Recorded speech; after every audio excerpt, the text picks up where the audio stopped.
আসসালামু আলাইকুম প্রিয় দর্শক, আপনাদের সবাইকে অনেক প্রীতি ও শুভেচ্ছা জানাচ্ছি। আজ আমি নুডলস এবং লাল শাক দিয়ে খুব মজার একটি সকাল বিকালে নাস্তা রেসিপি শেয়ার করব। সেজন্য এখানে আমি শাক নিয়েছি এবং নুডলস নিয়েছি। তারপর চুলায় আমি 1 কাপ পরিমাণ পানি দিয়েছি। পানিটা খুব ভালো করে ফোটাবো। যখন পানি ফুটতে শুরু করবে তখন আমি নুডলসটা দিয়ে দিয়েছি। দিয়ে এই নুডলসটা আমি 2 মিনিটের মতো সিদ্ধ করে নেব। সেজন্য একটু উল্টিয়ে পাল্টিয়ে নিলাম। এবার এটা হয়ে গিয়েছে, আমি এটা এক সাইডে রেখে দিচ্ছি। তারপর আমি একটা বোল নিয়েছি আর এখানে হাফ কাপ পরিমাণ দিয়ে দিলাম পেঁয়াজ কুচি, 1 টেবিল চামচ দিয়ে দিলাম কাঁচামরিচ কুচি, তারপর এখানে 1/4 চা চামচ দিয়ে দিলাম লবণ। তারপর খুব ভালো করে পেঁয়াজ এবং কাঁচামরিচটা মেখে নিচ্ছি। ভালো করে মেখে নেওয়া হয়ে গেলে এখানে আমি দিয়ে দিচ্ছি 1 টেবিল চামচের মতো পেঁয়াজের পাতা।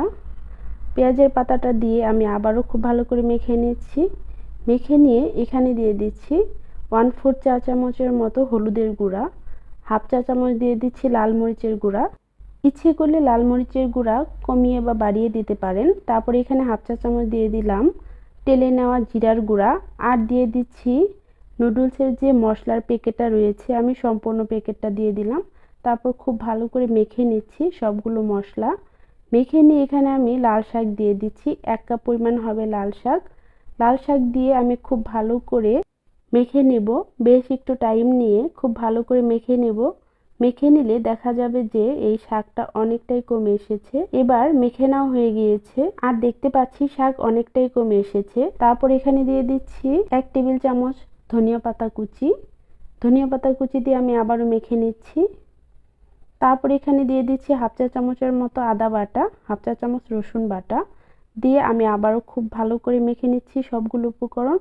এবার মেখে নেওয়া হয়ে গিয়েছে, এখানে আমি নুডলস দিয়ে দিচ্ছি। নুডলসটা দিয়ে আমি এটাও সবগুলো উপকরণের সাথে খুব ভালো করে আলতো করে মেখে নিচ্ছি।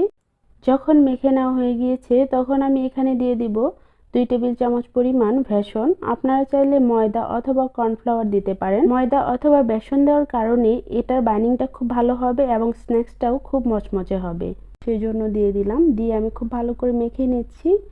এবার আপনারা দেখতেই পাচ্ছেন এটা পারফেক্ট একদম মেখে নেওয়া হয়ে গিয়েছে। আমি চুলায় একটা প্যান দিয়ে দিয়েছি আর এখানে পরিমাণ মতো দিয়ে দিলাম রেগুলার খাবারের তেল। এই সময় চুলার আঁচটা হাই হিট করে দিয়ে তেলটা খুব ভালো করে গরম করে নিয়েছি। তারপর চুলার আঁচটা মিডিয়াম করে দিব। দিয়ে আমি স্ন্যাক্সগুলো দিয়ে দিচ্ছি। আমি গুলগুল করে দিচ্ছি, আপনারা চাইলে আর একটু চ্যাপ্টা করে দিতে পারেন। সবগুলো যখন দিয়ে নেওয়া হয়ে গিয়েছে আমি উল্টিয়ে পাল্টিয়ে বেশ একটু সময় নিয়ে গাঢ় ব্রাউন কালার করে ভেজে নেব।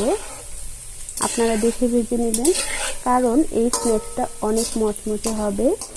এবার হয়ে গিয়েছে, কালার চলে এসেছে, আমি নামিয়ে নিচ্ছি। নামিয়ে টিস্যুতে রাখছি। ব্যাস রেডি হয়ে গিয়েছে। এবার সস দিয়ে পরিবেশন করা যেতে পারে অথবা বিকেলবেলা গরম গরম চায়ের সাথেও এই স্ন্যাক্সটি পরিবেশন করা যেতে পারে।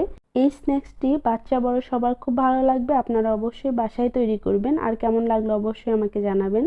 আর আপনারা সবাই ভালো থাকবেন। আজকের মতো বিদায় নিচ্ছি। আল্লাহ হাফেজ।